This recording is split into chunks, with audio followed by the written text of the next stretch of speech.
This is part 2 of the online lecture to accompany Chapter 6 in your textbook.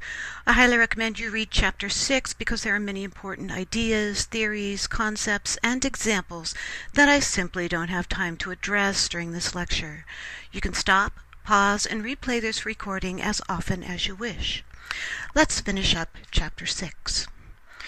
In the first part of this lecture, I talked about the demographic traits of the audience, some psychological traits of audiences in general. Now, another stage of audience analysis is examining features of the audience that are unique to the speaking situation at hand, and that's called situational audience analysis. The first factor to consider is how big is your audience? Because think about it, you would address a particular audience very differently if there were 10 people in the audience as opposed to 150. The way you delivered the speech would be different. If it was a smaller audience, you'd be a little more conversational. The tendency is the larger the audience, the more formal the presentation. That's not necessarily always true, but that's a good rule of thumb. Plus, you may have time to maybe talk to your audience a little bit more and relate to them on a one-on-one basis in a smaller audience, and you wouldn't have time to do that in a larger audience setting. You also need to consider the physical setting of the speech. Where are you giving this speech at? Now, for purposes of what we do in our class, you know the size of the audience. There's anywhere between 15 and 25 students in a public speaking class, so you can pretty much assume that's going to be the size of your audience.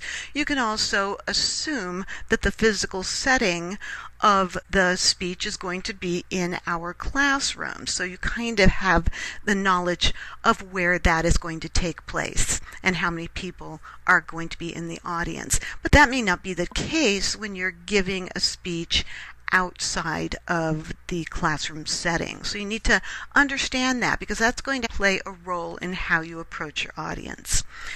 You also need to consider the audience's disposition towards the topic.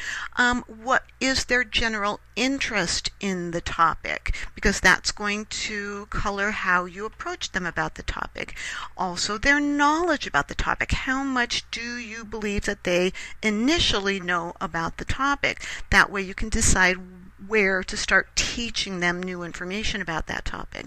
Plus, you need to know how they feel about that topic, particularly if it's a persuasive speech, because you would approach people who already agree with you differently than you would if you were approaching an audience who didn't agree with you about your topic. So that really does make a difference.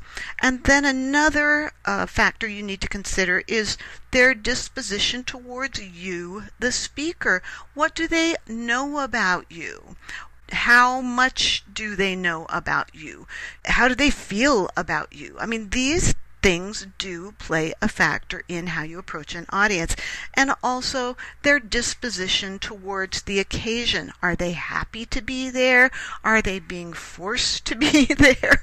There are all kinds of ways that an audience might feel about being in the speech setting. So you need to consider all those things. How do you find out about your audience? Well, there are a lot of ways to get demographic and situational information about your audience. Now, at our next meeting, we're going to be doing kind of a straw poll that's going to give you a basic picture of what this particular classroom audience looks like. You may not always have the ability to do that outside of the classroom. So, generally speaking, if you are asked to speak outside of a classroom situation, you probably want to make informal inquiries about the audience. You need to talk to the person who asked you to speak. Ask them, who are these people? What is it that they are looking for? And maybe if you have the chance to approach some of the people who are likely be in your audience, you can talk to them about who they are and what you think they are looking for.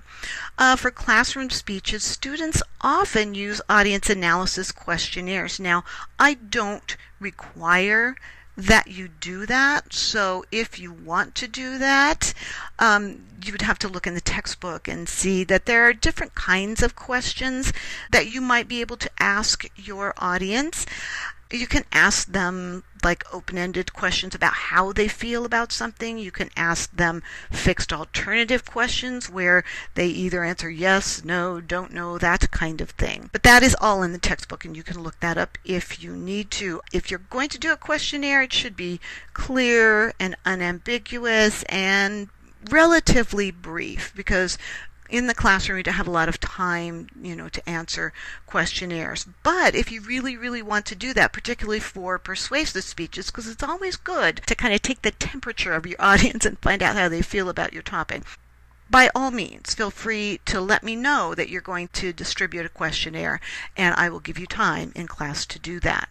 Now, once you have looked at your audience, then you need to take those things into consideration as you adapt your speech to the listeners. So most of the work of audience adaptation takes place before the speech as part of the preparation process. And as I said at the beginning of this lecture, a speaker needs to keep their audience in mind at every stage of speech preparation. So you need to consider how the audience is likely to respond to what it is that you're going to say. And then decide how best to adjust your message to make it as clear to your audience as possible, and in the case of a persuasive speech, as convincing as possible. And adjusting your message to your audience requires that you anticipate how listeners are going to respond to your message and be creative in thinking of ways to adapt that message to the audience. Now, of course, that's before the speech, but audience adaptation also takes place during the presentation of the speech, because no matter how hard you work ahead of time, things don't always go as you expect them to go on the day of the speech. So you need to be ready to adjust for unexpected circumstances and kind of go with the flow of what's happening during the speech.